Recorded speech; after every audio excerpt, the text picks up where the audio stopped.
नमस्कार, वंदे मातरम, जय हिंद दोस्तों। स्वागत है आप सबों का विद्या आर्ट्स क्लासेस 1.m में।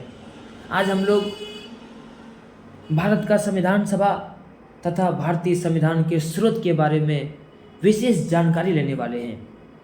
दोस्तों, आपको बहुत ही फोकस करके बहुत ही ध्यान से इस वीडियो को सुनना है। यह वीडियो बहुत ही लाभदायक होगा आपके लिए, क्योंकि बोर्ड एग्जाम में देखा जा रहा है कि संविधान से ही लगभग सारा ऑब्जेक्टिव क्वेश्चन डाल दिया जा रहा है और ऑब्जेक्टिव के साथ साथ सब्जेक्टिव भी डाल दिया जा रहा है। और मुझे पूरा उम्मीद भरोसा है कि जब आज हम लोग ये जो दो टॉपिक पढ़ने वाले हैं, संविधान का सबसे पहला टॉपिक भारत का संविधान सभा तथा भारतीय संविधान के स्रोत, ये दोनों टॉपिक आज हम लोग बहुत ही अच्छी तरीके से पढ़ने वाले हैं एग्जाम के दृष्टिकोण से भी, और मुझे उम्मीद है कि एक भी प्रश्न छूटने वाला नहीं है। तो आइए हम लोग स्टार्ट करते हैं भारत का संविधान सभा के बारे में। दोस्तों, सबसे पहला पॉइंट है, सबसे पहला बिंदु है कि संविधान का निर्माण संविधान सभा के द्वारा किया गया।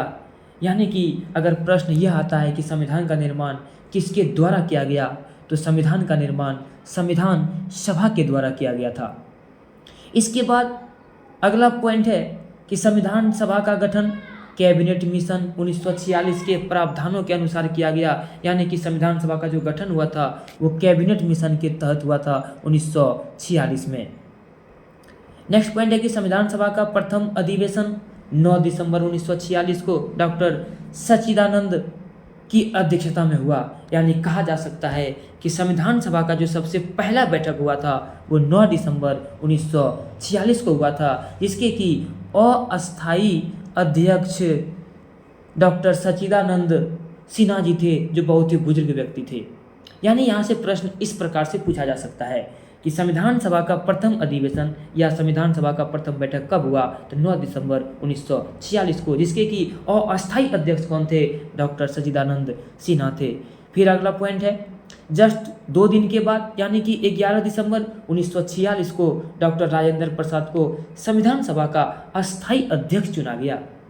अगर प्रश्न ऐसे आता है कि संविधान सभा का दूसरा बैठक कब हुआ, तो संविधान सभा का दूसरा बैठक 11 दिसंबर 1946 को होता है, जिसके कि अस्थायी अध्यक्ष डॉक्टर राजेंद्र प्रसाद थे।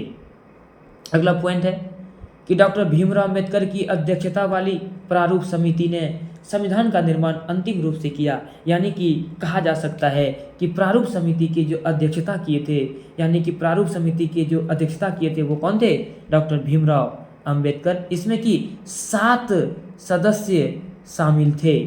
प्रारूप समिति में टोटल 7 सदस्यों की संख्या 7 यानी 7 थी।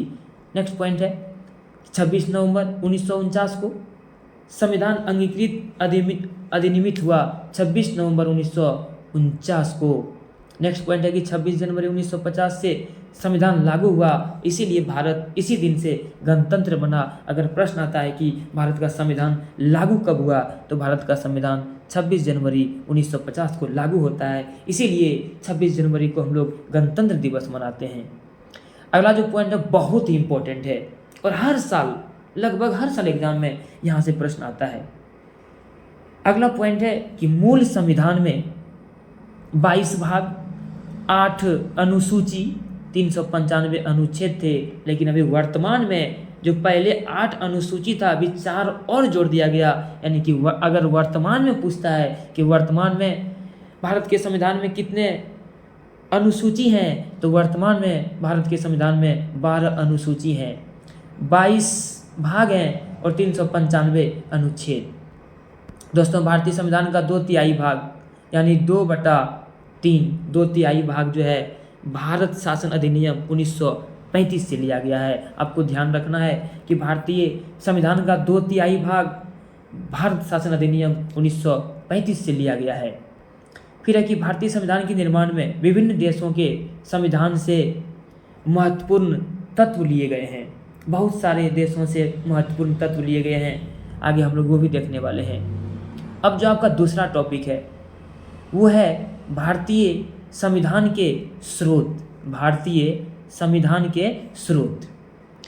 तो दोस्तों, भारतीय संविधान का निर्माण 2 वर्ष 11 महीना और 18 दिन में बाबा साहब भीमराव अंबेडकर जी के द्वारा किया गया तथा 26 नवंबर 1949 को यह महामहिम राष्ट्रपति जो कि डॉक्टर राजेंद्र प्रसाद जी थे इनको सौंप दिया गया। 26 नवंबर 1949 को राष्ट्रपति जी डॉक्टर राजेंद्र प्रसाद जी को सौंप दिया गया। अगला पॉइंट है कि भारतीय संविधान विश्व में सबसे बड़ा लिखित संविधान है। अगर प्रश्न आता है कि विश्व का सबसे बड़ा लिखित संविधान कहाँ का है तो भारत का है। भारतीय संविधान विश्व में सबसे बड़ा लिखित संविधान है। भारतीय संविधान पर सबसे अधिक प्रभाव जो था भारतीय शासन अधिनियम 1935 का था, जो कि इसके कुछ देर पहले आपको बताए हैं कि 2/3 भाग भारतीय शासन अधिनियम 1935 से लिया गया है।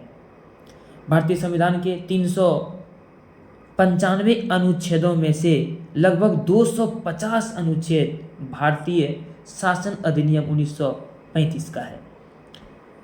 अगला जो पॉइंट है, इसके अलावा भारत के संविधान के निर्माण में 10 देशों के संविधान की अहम भूमिका है, क्योंकि इन्हीं 10 देशों के प्रमुख तत्वों को लेकर भारत का संविधान बनाया गया। ये जो 10 देश है ना, यहाँ से विशेष प्रकार के तत्वों को लिया गया और वहीं से भारत का जो संविधान बना है उसको वहीं से बनाया गया। तो आइए हम लोग जानते हैं वो कौन कौन से देश हैं, और इसको याद रखना बहुत जरूरी है ऑब्जेक्टिव के दृष्टिकोण से। सबसे पहला है संयुक्त राज्य अमेरिका। संयुक्त राज्य अमेरिका से मौलिक अधिकार लिया गया, न्यायिक पुनर्विलोकन लिया गया, संविधान की सर्वोच्चता लिया गया, न्यायपालिका की स्वतंत्रता लिया गया, निर्वाचित राष्ट्रपति एवं उस पर महाभियोग, न्यायाधीशों को हटाने की विधि एवं वित्तीय आपात, ये सभी चीज़ें संयुक्त राज्य अमेरिका से लिया गया है। सबसे जो इम्पोर्टेंट है कि मौलिक अधिकार कहाँ से लिया गया, अगर ऑब्जेक्टिव में आता है कि मौलिक अधिकार कहाँ से लिया गया तो मौलिक अधिकार संयुक्त राज्य अमेरिका से लिया गया। न्यायिक पुनर्विलोकन कहाँ से लिया गया, संयुक्त राज्य अमेरिका से लिया गया। नेक्स्ट है ब्रिटेन, तो संसदीय शासन प्रणाली ये ब्रिटेन से लिया गया। एकल नागरिकता व विधि निर्माण की प्रक्रिया यानी एकल नागरिकता ये भी ब्रिटेन से लिया गया। नेक्स्ट है आयरलैंड, नीति निर्देशक तत्व, राष्ट्रपति के निर्वाचक मंडल की व्यवस्था, आपातकालीन उपवन, ये सभी चीज़ आयरलैंड से लिया गया। अगर क्वेश्चन आया भी है कि नीति निर्देशक तत्व कहाँ से लिया गया तो नीति निर्देशक तत्व आयरलैंड से लिया गया है। नेक्स्ट है ऑस्ट्रेलिया, यहाँ से क्या क्या लिया गया तो प्रस्तावना की भाषा ये ऑस्ट्रेलिया से लिया गया। संघ राज्य संबंध तथा शक्तियों का विभाजन ये भी ऑस्ट्रेलिया से लिया गया। समवर्ती सूची का प्रावधान ऑस्ट्रेलिया से लिया गया। इसमें सबसे इम्पोर्टेंट है प्रस्तावना की भाषा कहाँ से लिया गया तो प्रस्तावना की भाषा ऑस्ट्रेलिया से लिया गया है। नेक्स्ट है सोवियत संघ रूस से क्या क्या लिया गया तो सोवियत संघ रूस से मूल कर्तव्य को लिया गया है। अगर क्वेश्चन आ जाए कि मूल कर्तव्य को कहाँ से लिया गया तो सोवियत संघ रूस से लिया गया है। नेक्स्ट है जापान, जापान से विधि द्वारा स्थापित जो प्रक्रिया है वो आपका जापान से लिया गया है। नेक्स्ट है फ्रांस, फ्रांस से गणतंत्रात्मक शासन पद्धति को जो है फ्रांस से लिया गया है।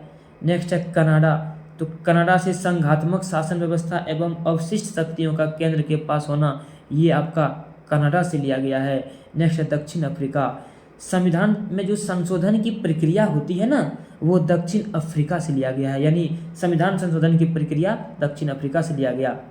और नेक्स्ट है जर्मनी, तो आपातकालीन उपबंध ये जर्मनी से लिया गया। ऐसे ऑप्शन देख के मारना पड़ेगा, लेकिन फिलहाल आपातकालीन उपबंध जर्मनी से लिया गया।